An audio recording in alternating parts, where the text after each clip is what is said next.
और बुलेटिन की शुरुआत बड़ी खबर के साथ। केंद्रीय कैबिनेट की मीटिंग में कई बड़े फैसले हुए। केंद्रीय कर्मचारियों के लिए 2% डीए को मंजूरी मिल चुकी है। कोसी मेची नदी लिंकिंग प्रोजेक्ट को भी मंजूरी दी गई। पटना आरा सासाराम कॉरिडोर को भी मंजूरी मिली है। ये बड़ी जानकारी आपको बता दें, केंद्रीय कैबिनेट की मीटिंग जिसमें कई महत्वपूर्ण फैसले लिए गए हैं और साथ ही कोसी मेची नदी लिंकिंग प्रोजेक्ट को मंजूरी मिल चुकी है। पटना आरा सासाराम कॉरिडोर को भी मंजूरी मिली। इस मीटिंग में कई महत्वपूर्ण फैसलों को मंजूरी मिली है। केंद्रीय कर्मचारियों के लिए 2% डीए को भी मंजूरी दे दी गई।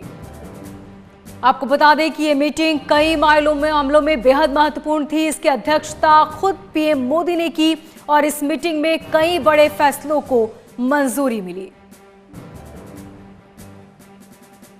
और ज्यादा जानकारी के साथ हमारे संवाददाता नितिन हमारे साथ जुड़ चुके हैं। नितिन, और क्या कुछ जानकारी, क्योंकि ये मीटिंग कई मामलों में बेहद महत्वपूर्ण थी और इसमें जो फैसले लिए गए ये फैसले भी बेहद महत्वपूर्ण। हाँ बिल्कुल, 1 बजे के करीब प्रधानमंत्री मोदी की अध्यक्षता में ये बैठक कैबिनेट की हुई थी और 3 चीज़ों को खास करके इसमें मंजूरी दी गई है। सबसे पहले केंद्रीय जो सरकार के जहाँ उनके एम्प्लॉय हैं उनकी डीए बढ़ा दिया गया, यानी कि डे टाइम अलाउंस यानी कि महंगाई भत्ता वो 2% बढ़ा दिया गया है। ये सिर्फ जो कार्यरत हैं उनको भी फायदा होगा और जो पेंशन पर हैं उनको भी फायदा होगा।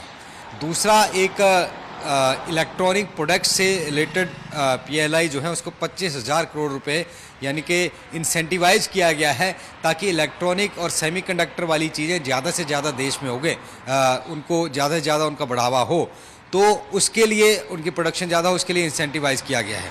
तीसरा, एक पटना आरा सासाराम का जो एक ग्रीन फील्ड हाईवे बनना है।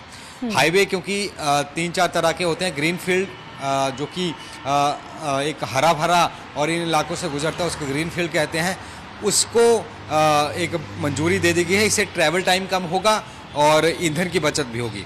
लेकिन सबसे अहम ऐलान आज केंद्रीय कर्मचारियों के लिए जिनका डियरनेस अलाउंस 2% बढ़ा है, अब इसके साथ ही करीब 55% डियरनेस अलाउंस हो चुका है। साल में 2 बार डीए बढ़ता है, एक बार जनवरी 1 में जो कि जिसका ऐलान अभी हुआ है और ये पिछला भी इकट्ठा मिलेगा, और दूसरा होता है जुलाई में जो कि दिवाली के आसपास मिलता है।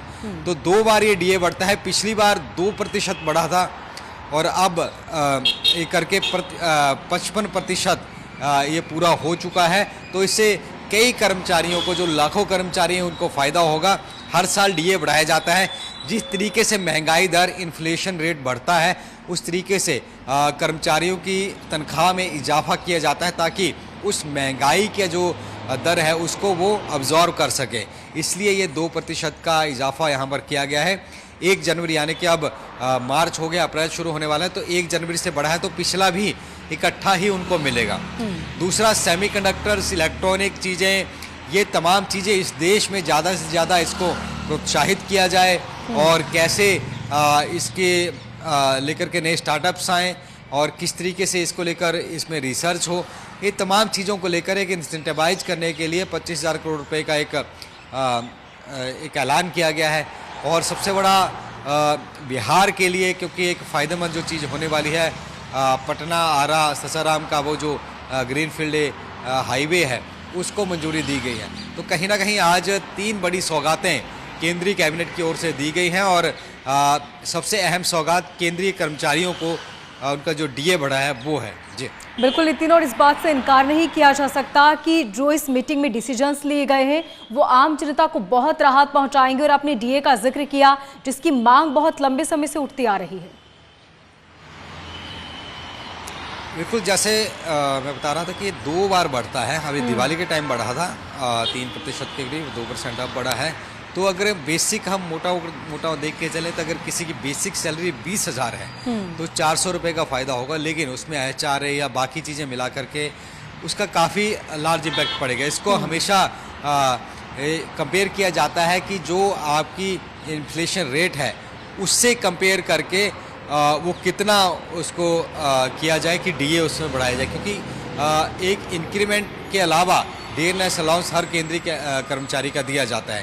तो ये तमाम चीज़ें उस तरीके की हो रही हैं और ये काफ़ी फ़ायदा जो हज़ारों लाखों कर्मचारी हैं और इसके साथ साथ जो पेंशनर्स भी हैं उनको भी इसका कहीं ना कहीं फ़ायदा होने वाला है। जी ठीक नितिन, आप नज़र बनाए रखिएगा। फिलहाल बहुत शुक्रिया तमाम जानकारी के लिए।